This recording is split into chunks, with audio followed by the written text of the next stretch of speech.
మణికమల్ arts banner పైన కమల్ నిర్మాతగా, శివ డైరెక్టర్గా, రామకృష్ణ హీరోగా, అంకిత హీరోయిన్లుగా సినిమా ఉందా లేదా అనే టైటిల్తో చేస్తూ ఉన్నారు. వారికి ముందుగా నా అభినందనలు.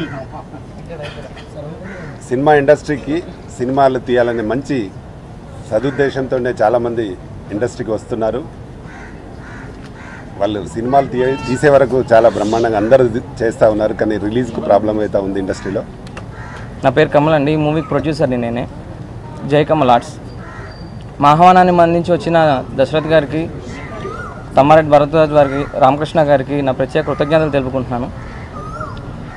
ఈ సినిమా పేరు ఉందా లేదా, మా ఈ జోనర్లో వచ్చే ఈ సినిమాకి కంప్లీట్గా ఇది ట్రెండ్ సెట్ చేస్తుందన్న నమ్మకంతోనే ఉన్నాం. ఈ సినిమాకి డైరెక్టర్ శివప్రసాద్, నా childhood friend. Hero Ramakrishna, heroine Ankita. Technicians అందరూ కూడా బాగా కుదిరారు. ఈ మంత్ ఎండింగ్ నుంచి రెగ్యులర్ షూటింగ్కి వెళ్తున్నాం. ఉందా లేదా, నిజంగా అందరూ అడుగుతున్నారు ఉందా లేదా అని. ఖచ్చితంగా మీరు ఈ సినిమాలో ఇంటర్వెల్ టైం కల్లా మీకు ఏం కావాలనేది ఇక్కడ మీకు క్లారిటీ వచ్చేస్తుంది. థియేటర్కి వచ్చిన ప్రతి ఆడియన్కి ప్రామిసింగ్ మూవీ. ఖచ్చితంగా చిన్న సినిమాల్లో ఈ విధంగా చేయొచ్చా అనేది మీకు ఖచ్చితంగా ఇంకో కొత్త వర్షన్ కనిపిస్తుంది. ఇప్పటిదాకా వచ్చిన సస్పెన్స్ థ్రిల్లర్లో ఇదొక న్యూ వర్షన్. మేమంతా మెయిన్ థింగ్ స్క్రీన్ ప్లే మీద బేస్ అయ్యి ఈ సబ్జెక్ట్ని తీస్తున్నాం. టెక్నీషియన్స్ అందరూ కూడా ఫుల్ సపోర్ట్తో ఉన్నారు. It's a technical team support అండి. ఈ టీమ్ సపోర్ట్ వల్ల నేను ఇంత ముందుకి స్పీడ్గా వెళ్ళగలుగుతున్నా. ప్రొడ్యూసర్ కూడా ప్రతిదానికి ఖర్చుకి వెనకాడకుండా ప్రతిదీ ఏదైనా క్వాలిటీ కావాలంటే క్వాలిటీ పాయింట్ ఆఫ్ వ్యూలోనే వెళ్ళమంటున్నారు తప్ప ఎక్కడ ఇలా కాంప్రమైజ్ అవ్వి ఇలా చేయండి అని మాత్రం ఎక్కడ అనట్లేదు. ఖచ్చితంగా ఇట్స్ ఏ ఆడియన్స్కి మాత్రం ప్రామిసింగ్ మూవీ. ఈ స్టోరీ ఇది కంప్లీట్ విజయవాడ బ్యాక్డ్రాప్లో నడుస్తున్నటువంటి స్టోరీ అండి ఇది. ఓకే, ఖచ్చితంగా మీ అందరికీ ఇంట్రెస్టింగ్గా ఉంటుంది ఈ మూవీ.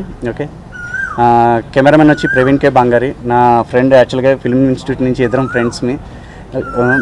లైక్ మ్యూజిక్ వచ్చేసరికి శ్రీమురళి, విఎఫ్ఎక్స్ వచ్చేసరికి మణికాంత్, మన హీరో వచ్చేసరికి రామకృష్ణ. తిని వైజాగ్లో ఆడిషన్ చేసి మరీ సెలెక్ట్ చేసుకున్నాం.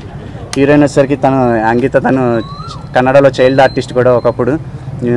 పెర్ఫార్మెన్స్ కంప్లీట్ ఈ అమ్మాయి చుట్టే ఉంటుంది. ఆఫర్ ఇచ్చినందుకు, నన్ను ఆడిషన్స్లో సెలెక్ట్ చేసి నాకు ఈ ఆఫర్ ఇచ్చినందుకు మా డైరెక్టర్ గారు శివ గారికి, మా ప్రొడ్యూసర్ గారు కమల్ గారికి నేను ఎప్పటికీ రుణపడే ఉంటానండి. అండ్ నాకు మా డాడీ చాలా బాగా సపోర్ట్ చేశారండి. ఇక్కడి వరకు వచ్చానంటే దానికి రీజన్ మా డాడీయే. మా ఫ్యామిలీ సపోర్ట్ గట్టిగా ఉంది. అండ్ ఈ మూవీ ఖచ్చితంగా ఒక బ్లాక్ బస్టర్ అవుతుందనే అనుకుంటున్నాం. స్టోరీ కూడా చాలా బాగా వచ్చింది. సార్ చెప్పినట్టు ఇంటర్వెల్ బ్యాంగ్ అయితే మరీ సూపర్గా ఉంటుంది. పేరు అంకిత. ఈ మూవీలో హీరోయిన్ రోల్, మెయిన్ రోల్. దాన్ని నేను చేయగలనని ట్రస్ట్ చేసి శివ గారు నాకు ఇచ్చినందుకు ఐఎమ్ రియలీ హ్యాపీ. ఆ ట్రస్ట్ని ఎక్కడ బ్రేక్ చేయనని ప్రామిస్ చేస్తూ. అండ్ మెయిన్ బేస్ వచ్చేసి స్క్రీన్ ప్లే చాలా బాగుంది. రెగ్యులర్ రొటీన్ హర్రర్ ఫిలిమ్స్లా కాకుండా చాలా డిఫరెంట్గా ఉంది. అది చూసినప్పుడు డెఫినెట్గా మీకే అనిపిస్తుంది, ఎక్కడా బోర్ కొట్టదు.